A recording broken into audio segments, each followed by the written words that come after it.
That is what your workshop looks like? So you must be either professional or blessed with great opportunities. But there are many out there who are using hand tools but still want to work on a high level of craftsmanship in the range of proficiency. And that is easily possible. By the way, a great workshop helps, but is not a guarantee for good craftsmanship. If you belong to the majority, some tips and tricks are really important to bring the skills for using hand tools to the next level. In this video, I will show you some tips and tricks on how to expand your skills using a track saw in order to perform precision cutting. And if you're interested, keep on watching.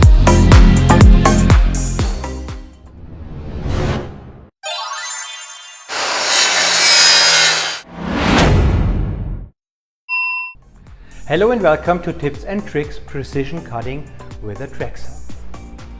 If you have a good track saw and the skills how to use it, that is more than enough to work on a professional level. A big workshop is not needed and is also no guarantee for proficiency. I'm not claiming to work on a professional level, but at least I can show you some tips and tricks that I use with my Festool since several years.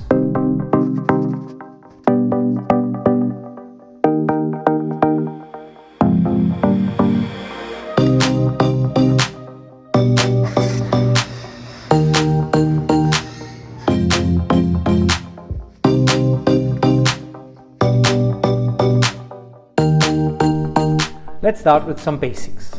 You should know your saw and how to handle it. That's a little bit different for every brand and every saw. Read the manual carefully, especially when it comes to safety instructions.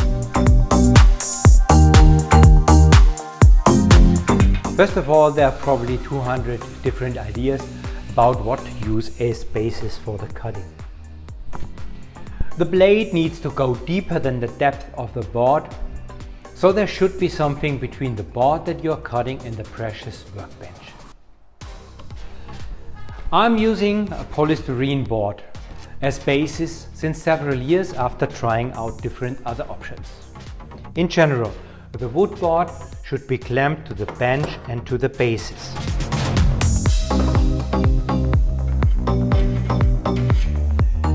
But even without this clamping, the friction of the polystyrene board is enough to prevent the board from sliding on the basis or the basis from sliding on the bench. And that is what the polystyrene board looks like after 5 Adirondack chairs. If there are too many cuts, the board needs to be turned around or exchanged. The next tip is about marking. I'm using a fine liner automatic draft pencil with a point type of 0.5 in HB lead. The line is thin enough to mark accurately and thick enough to be visible on the wood.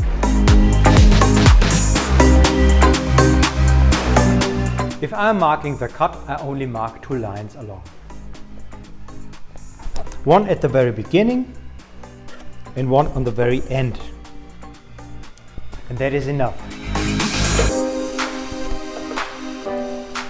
The guide rail is straight and will guide the saw's track between the 2 marks.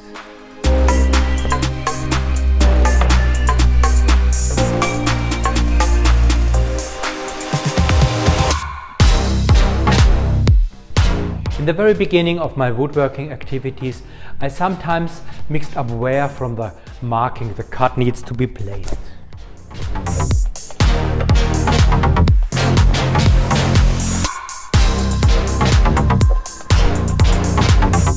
If you have the guide rail to the wrong side of the line, it results in a board being too small by the thickness of the blade. Therefore, I'm adding a little triangle to the mark of the cut.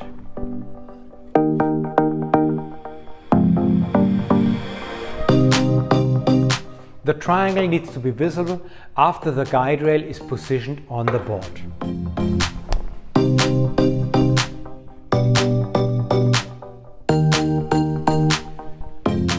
Besides, the triangle helps to find the mark on the board. Especially when the mark is parallel to the wood grain, the marking line can easily get lost. Next tip is about fine positioning of the guide rail. If you are measuring with an accuracy level of 2/10 and the marking has a thickness of 5/10, the cutting will not be better than ±1 millimeter, and that would be really bad. Therefore, when marking, remember the distance of the marking line to the measurement tool. Position the guide rail exactly in the same distance toward the marking line. Like that, you can obtain a level of accuracy of 2/10. Now let me put together all previously explained puzzle pieces. What do I mean with that? I'm doing all measuring, marking and cutting in a fixed sequence consisting of all the previously explained single steps. That is what leads to a fast and precise working pattern. Start the marking of the boards from a reference edge. This edge should be ready to go, straight and finished. Mark the width of the board with a combi square in place. Add the triangle to the marking line with a combi square in place. Leave the combi square for one more second on its position and remember the distance from the line to the combi square. Exchange the combi square with a guide rail with the same distance rail to line like just remembered.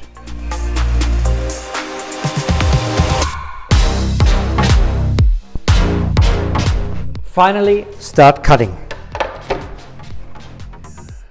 Like that, you will have a perfect flow of movements. Your speed will increase and the numbers of mistakes will decrease. And the saw is already positioned away from the body, ready for cutting. Here's my last tip. There are situations where the board is too small to hold the rail in a stable condition. Cutting under these conditions would even be dangerous. If I'm using the clamp, I position the board and the bases to the edge of the bench and clamp with 2 clamps. If I'm using the bases only, I put some leftover board pieces with the same thickness under the rail to stabilize. Look at the back of the rail. The rail is making contact with these 2 form stripes and with the splinter guard. The leftover board pieces and the board to be cut should sit under these 3 contact lines, but the leftover pieces should not exceed into the cutting line. So in the previous 6 minutes I showed you my flow of work of marking and cutting. In reality, it's much faster. Look at this footage from my Adirondack chair build. This is the back stretcher being marked and cut. In the video, without knowing, it's hard even to realize that there is a sense behind all of the movements.